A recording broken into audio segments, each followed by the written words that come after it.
السلام علیکم حضور. میرا نام نادیہ بھٹی ہے. میرے ابو کا نام امتیاز احمد بھٹی ہے اور میری امی کا نام بشرا بھٹی ہے. میں پالم جماعت سے ہوں. حضور میرا سوال یہ ہے کہ مردے کو دفن کرنا جلانے کی نسبت کیوں بہتر ہے؟ کیا کرتے ہیں؟ مردے کو دفن کرنا جلانے کی نسبت کیوں بہتر ہے؟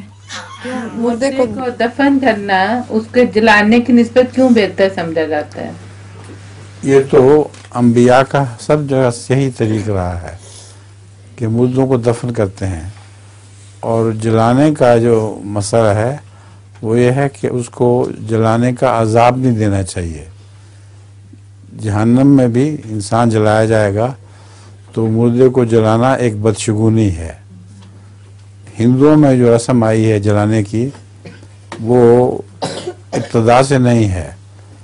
پہلے ان کے نبی جلانے کی بجائے دفنایا کرتے تھے، اور بعد میں کوئی بیماری چھوت چھات کی ایسی پھیلی ہے جس سے ان کو خطرہ پیدا ہوا کہ اگر مردے اسی طرح دفن کیے تو اس سے بیماری پھیل جائے گی.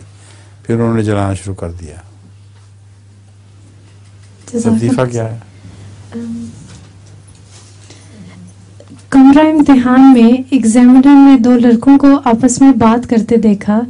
وہ ان کے پاس گیا اور آگے بیٹھے لڑکے سے پوچھا کہ دوسرا لڑکا تم سے کیا پوچھ رہا تھا؟ تو اس نے کہا کہ اس نے مجھ سے پوچھا کہ جاپان کا دارالخلافہ کون سا ہے. ایگزامینر نے لڑکے سے کہا کہ کیا تم نے اسے بتا دیا؟ لڑکے نے جواب دیا میں نے اس سے کہا کہ اب تو ٹوک لیا، بعد میں نہ ٹوکیو.